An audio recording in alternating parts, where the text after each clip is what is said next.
We on Apple Podcasts, Spotify, Stitcher, Google, iHeart. I ain't gonna just run down the list, man. But you know, around the world, Craig.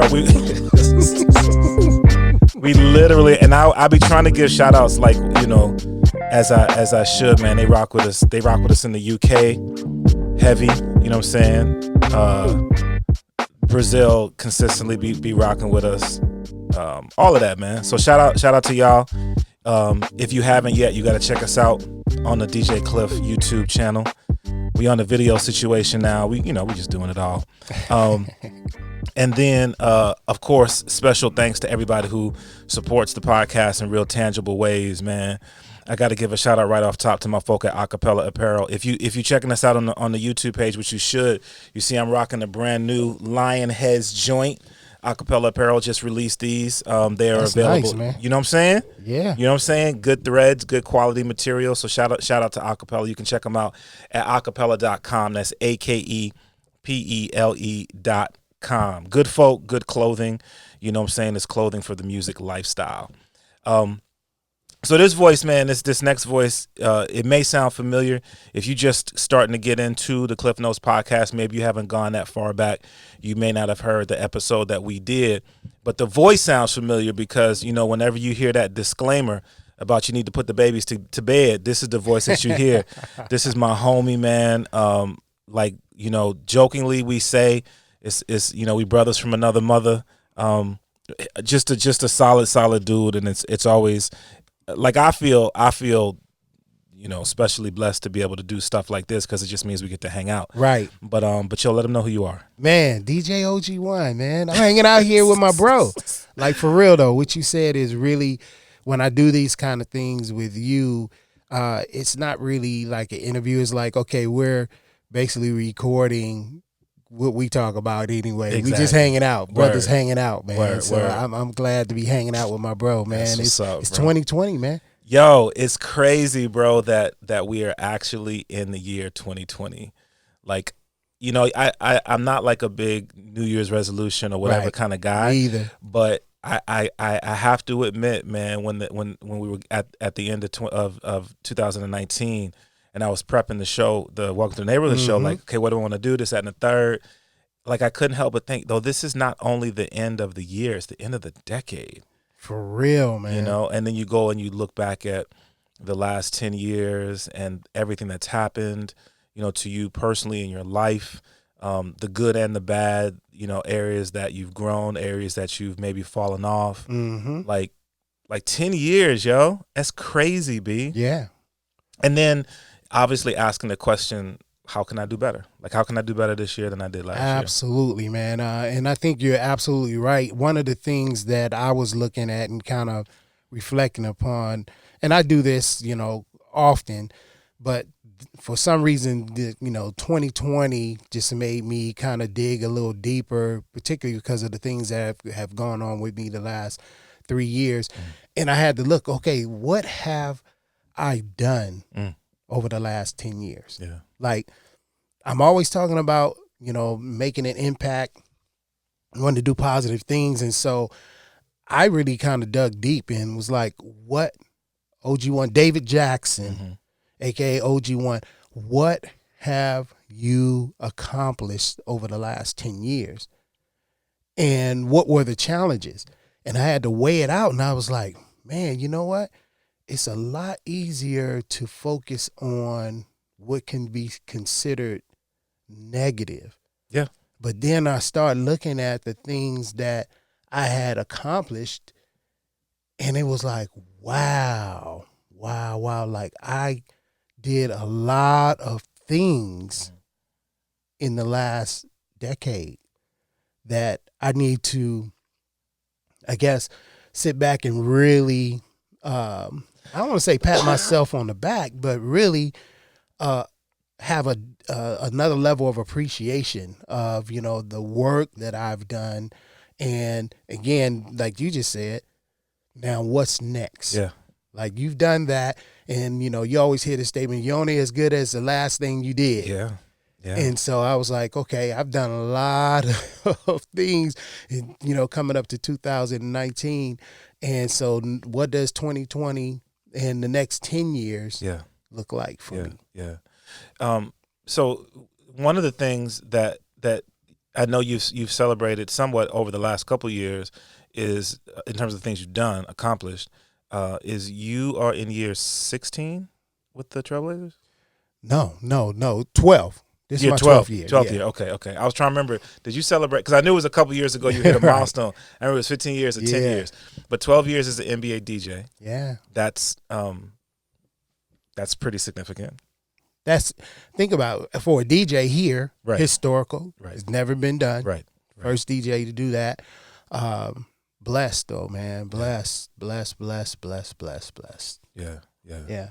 It's nuts though, because you have, when I think of that, I think of even on using that platform, I think of how you have used it to share with other people. Yeah. Like how you have literally invited other DJs to spin in that arena doing a Trailblazer game. Now think about it. What DJ in a platform like that, playing in front of 20,000, would bring other dope DJs on? I ain't talking about, like, it might be easier to, okay, if the DJ is, subpar, and you on them. Right. No, the DJs that I put on the platform are dudes. I mean, think of DJ Wicked, DJ Juggernaut. Yep. Who else? DJ Chill, legendary. Word. These are cats that are, legendary DJs, and I put them on my platform. Yeah. So how many DJs would do that? Yeah. And I wasn't scared of it because, again, my whole thing is any of those platforms like that, my whole idea has been about how can I be most impactful using the platform that God has given me. And so why not share? Yeah. Because if it's for me, I don't have to fear any other DJ. What God wants for me, I don't care if it was Kid Capri. Right. Right. That's how I see it. Yeah. I don't care if it's Jazzy Jeff, Kid Capri. If that spot is for me, you can bring the dopest that can be turning back flips and everything. It's going to be for me. Yeah. But so obviously that is a foundation for you in terms of maintaining that or holding on to that idea, holding on to that concept, the idea that it is something that is designed, or that in essence you were put on this earth, a part of the reason that you were put on this earth to fulfill that situation in this season, not this NBA season, but like in this time. Right. But that obviously it's not that's not the only way that you do that. I mean, when we look at your history, everything that you've done from being a leader in working with youth through the gang task force in Portland, when we look at what you have done more recently in building relationships with the city of Portland, to have now Hip Hop Week be an annual situation, like these things, there's that common thread that you've kept through your life. Right. The wonder of that is oftentimes you talk about, wow, I ran into this kid and now they're doing their thing. Right. And I can remember back when they were just a kid. Yeah. And I had this relationship. So that's got to be rewarding, I would imagine. Man, it's so great. Just recently, I did an event with Nike out at the MLK Nike factory, and I can't tell you, it was a number of young people that are young adults now that I knew when they were elementary, middle school kids that have kids now and have careers now that were coming up to me and hugging me and thanking me, and I was just like, wow. And it was like, you have no idea the impact that you had on my life when you were running your Gang Peace program, when you were working with SCI, when you were out doing community events, when you DJ'd this party and you gave me a prize for good grades and things like that, man. And again, it made me reflect on, the investment that you give. And again, I always wanted to use my platform to show other people, particularly in the music industry, that, it pays to invest back, and I'm not just talking about monetary investment, but time investment in other people. Because if it's just about you, if it was just about OG1, I keep it 100%. If it was just about me, I'd be doing some other stuff. Yeah. For real. I'm just keeping it 100. If it was just about me, and if it was just about my success, or if it was just about me being popular or famous or celebrity, any of that kind of stuff, man, shoot, I'd be doing some other stuff. But I consciously made sacrifices. I sacrificed a lot of things, and looking over the last just 10 years, I look at one of the things that probably the most I felt like I sacrificed, in that as I'm going into the new decade, Keep I want to be better at, and that is making sure I take care of me, man. And when I say me, I'm not just talking about me as just my person, but everything that's close to me, be it my wife, my kids, my people that, I could say friends, but they're really family. Just being able to cultivate and nurture that a lot more better than I have in the last, couple of decades. But that's the thing that I want to be better at.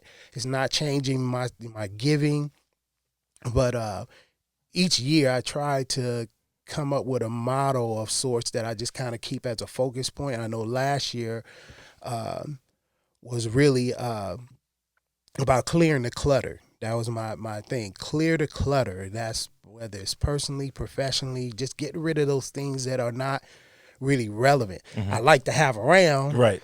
but they don't really play a part in anything. You know, not necessarily bad or necessarily that, but it's just taking up space. And so going into this year is really not wasting time. That's heavy though, because when you have the habit of not doing that, then how do you go about changing that? Yeah. Well, it starts with me. I have to look in the mirror. I have been looking in the mirror with one good eye. I do that. But really telling myself the truth. Like, okay, you like these things. You like these people a lot. But who are you wasting time with? That's heavy though. Yeah, and the thing is, it ain't about who don't you like. See, because if you don't like somebody, you can kind of, I'm going to kick that to the curb. Right. But what happens with people that you love and you like, or things you love and like doing that play no significant part in helping you grow or advance? And not that you don't spend any time with some things, but how much time do you spend? And that's the thing that I've been narrowing down as the year was closing last year, just saying, okay, I know what things I need to, cut back on, not waste any time with those things I need to spend more time doing, and be okay with people feeling like, oh, now he's this or he's that. I have to be okay with, because I can't be in charge of how people, feel about me. Right. I only can, be in charge of how I deal with people. The going through this process, I would imagine it will also allow for more space for you to live in your creative space. Oh, man. So I know we've talked about it. Man, we talked so much. I don't even know if we talked about it on the radio show. We talked about it here. I didn't realize the depth of your production. So knowing you now for I don't even know how long I've known you. And then, building with both you and Star, and understanding Star Child, rest in peace, Star Child's career as an MC. I didn't realize how connected you were to that in terms of, I knew that you DJ'd for him. Right. But I didn't know how connected you were in terms of the production piece. So then once I started delving more into that, and we would talk more about that, and then, because again, I knew you more for all the work you've done as a DJ, So in the last couple of years, that's something that I've seen you kind of getting back into a little bit. Yeah. Is your production situation. Yeah, you know, because a lot of people, again, they see me as a DJ, but I came into the Portland scene heavy on the production end of things. Word. I was just making music. I just didn't know anybody here. Yeah. So when I finally connected with Star and my man DJ Sky D and no one else, that whole crew just kind of ushered me in and kind of, I would say, peer pressured me in a sense, but in a good way. Like, you know, hey man, you need to do this. If you're gonna do it, you go ahead and do it. And so that's why I put my first album out, We Bring the Heat, and it was Star Child. You know, I had a number of people on that project, and then from there just got into doing beats, and I just got frustrated, man, because at that time where everybody was at, people weren't really paying for beats back then. And so it was like, man, I'm making all this music, but I ain't getting no money. I'm paying, basically I'm paying to make beats. And